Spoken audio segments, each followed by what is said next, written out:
Assalamualaikum warahmatullahi wabarakatuh. Selamat pagi semuanya. Anak-anak Bapak kelas 7 SMP Brigjen Gatamso 2. Semoga semua tetap dalam keadaan sehat. Dan tak lupa Bapak ingatkan agar selalu berdoa semoga masa-masa darurat COVID ini segera berakhir. Nah, sebelum kita masuk ke materi kita hari ini, Bapak akan ingatkan sedikit materi kita sebelumnya. Ya, pada materi sebelumnya kita sudah membahas mengenai masa praaksara. Nah, apa itu masa praaksara? Masa praaksara yaitu masa sebelum dikenalnya tulisan. Dan sebelumnya sudah Bapak jelaskan juga, masa praaksara ini dibagi menjadi tiga periode lagi, tiga masa lagi. Yaitu ada masa berburu dan mengumpulkan makanan, kemudian yang kedua masa bercocok tanam, dan yang ketiga masa perundagian.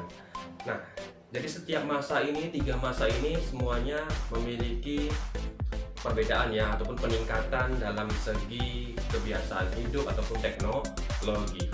Ya, yang pertama masa berburu dan mengumpulkan makanan. Masa berburu dan mengumpulkan makanan itu masa yang seperti apa? Ya, sesuai dengan namanya, masa berburu dan mengumpulkan makanan. Jadi pada masa ini manusia hanya mengandalkan alam. Jadi hidupnya bergantung kepada alam. Jadi kalau sumber daya alamnya habis, ya mereka harus pindah.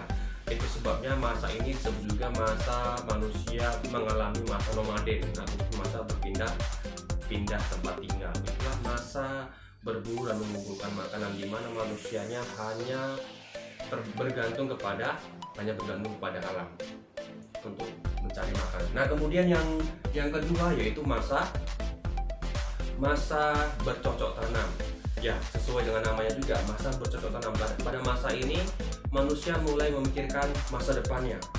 Jadi tidak seperti yang pertama tadi ya, mereka hanya berburu langsung dimakan, Nah, pada masa bercocok tanam ini mereka sudah memikirkan masa depannya dengan cara apa? Dengan cara mereka menanam sesuatu yang nantinya bisa dipanen di kemudian hari. Artinya apa? Hidup mereka pada masa ini sudah menetap, tidak lagi berpindah-pindah. Kenapa? Mereka punya ladang, nggak mungkin ladangnya tadi tinggal. Kemudian yang ketiga yaitu masa perundagian. Masa perundagian. Jadi masa perundagian ini bisa dibilang masa paling kreatif pada masa praaksara ya, pada masa praaksara. Jadi masa inilah masa paling kreatif. Kenapa disebut masa paling kreatif? Ya karena pada masa ini banyak benda-benda unik yang tercipta, ataupun banyak benda-benda berteknologi tinggi pada masanya ya, yang tercipta pada masa ini, makanya disebut sebagai masa perundagian. Salah satu alatnya sudah kita bahas sebelumnya ya, ada beberapa alat-alatnya. Nah, itu dia materi kita yang sebelumnya. Sekarang kita masuk ke materi yang berikutnya ya, yaitu masa masuk dan berkembangnya agama dan kebudayaan Hindu-Buddha di Indonesia. Nah, pada masa inilah manusia di Indonesia mulai mengenal tulisan. Akibat siapa? Akibat adanya orang-orang dari India yang berlayar kemari, bisa dalam bentuk tujuan berdagang ataupun yang lainnya. Jadi mereka kemarin membawa kebudayaan mereka yang terlebih dahulu mereka sudah mengenal tulisan di sana ya. Kemudian dibawa kebudayaan tadi ke Nusantara. Makanya kalau di Indonesia kan ada istilah bahasa Sanskerta ya, dari sana itu masuk kemari. Tulisan Pallawa ya, dari sana dibawa ke kemari. Dari situlah kemudian manusia Indonesia mulai mengenal tulisan. Nah, ya sejak kapan sih sebenarnya masuknya agama Hindu-Buddha di Indonesia, ataupun siapa yang membawakan agama Hindu-Buddha ke Indonesia? Ya kurang lebih ada 5 teori ya mengenai masuknya agama dan kebudayaan Hindu-Buddha di Nusantara. Yang pertama yaitu teori Brahmana, yang kedua teori Ksatria, yang ketiga teori Waisya, yang keempat teori Sudra, dan yang kelima, yang terakhir teori arus balik. Nah, kita langsung menuju ke teori Brahmana. Ya, teori ini dicetuskan oleh J.C. van Leeuwen atau Jacob Cornelis van Leeuwen. Jadi katanya bahwasanya agama dan kebudayaan Hindu-Buddha ini dibawakan oleh kaum Brahmana ke Nusantara. Kaum Brahmana itu siapa?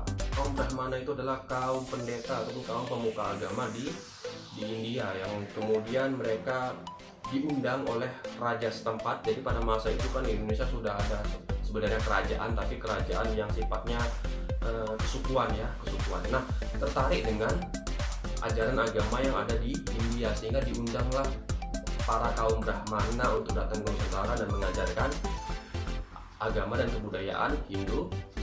Ya, kemudian yang kedua yaitu teori kesatria. Teori kesatria ini teori apa? Nah, kita langsung buka penjelasannya. Nah, teori kesatria ini dibawakan oleh C.C. Bird, Mukherjee, dan G.C. Moynes.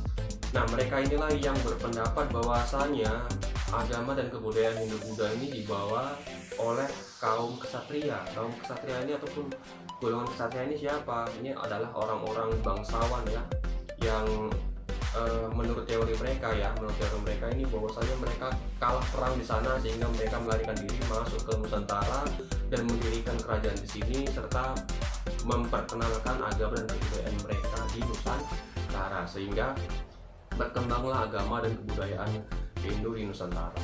Kemudian yang ketiga yaitu teori Vaishya. Ya, teori Vaishya. Nah, teori Vaishya ini dicetuskan oleh N.G. Crome ataupun Nicholas Johannes Crome. Jadi kata si Crome ini bahwasanya agama Hindu ini disebarkan ataupun dibawa oleh kaum pedagang yang mereka memang niat berdagang awalnya dari India ke Nusantara untuk berdagang sekaligus menyebarkan agama Hindu di Nusantara. Itu menurut Crome ya, dengan teorinya teori Vaishya. Nah, kemudian yang keempat yaitu teori Sudra. Nah, teori Sudra ini dibawakan ataupun dicetuskan oleh Van Weber ya, oleh Van Weber. Katanya apa? Ya, agama ataupun kebudayaan Hindu-Buddha itu dibawakan oleh kaum Sudra. Kaum Sudra ini bisa disebut kaum Buddha ya, yang ada di India. Jadi mereka sengaja merantau ke Nusantara untuk memperbaiki nasibnya sekaligus menyebarkan agama di Nusantara. Kemudian yang terakhir, teori arus balik. Teori arus balik. Teori arus balik ini dibawakan oleh F.D.K. Bos ataupun Frederick David Kahn Bos. Nah, menurut si Bos ini, agama Hindu-Buddha itu dibawakan oleh orang Indonesia sendiri. Makanya disebut sebagai arus balik. Kenapa? Ya karena orang Indonesia ini sengaja mereka merantau ke India untuk apa? Untuk belajar agama, sehingga ketika mereka sudah mengenal agamanya, sudah paham tentang agama Hindu, mereka balik lagi ke Nusantara dan menyebarkannya kepada masyarakat Indonesia. Nah, itu teori arus balik menurut F.D.K. Bos. Nah, itulah dia 5 teori tentang masuknya agama Hindu-Buddha di Nusantara. Sampai sini ada pertanyaan? Jika ada pertanyaan, silakan kalian layangkan pertanyaan melalui voice note ya di WhatsApp Bapak. Nah, sebelum Bapak akhiri materi ini, Bapak ada sedikit tugas untuk kalian, yaitu dari kelima teori ini, menurut kalian teori mana yang paling memungkinkan ataupun teori mana yang paling masuk akal mengenai masuknya agama Hindu-Buddha di Nusantara? Ya, jadi dari kelima teori ini, yang mana yang paling masuk akal menurut kalian tentang masuknya agama Hindu-Buddha di Nusantara? Jika memang seumpama teori kesatria apa yang paling masuk akal menurut saya, buat alasannya kenapa kalian pilih teori kesatria tadi. Jelas ya? Oke. Nah, demikian pembelajaran kita hari ini ya. Sampai jumpa di pembelajaran berikutnya. Selamat pagi semuanya. Assalamualaikum warahmatullahi wabarakatuh.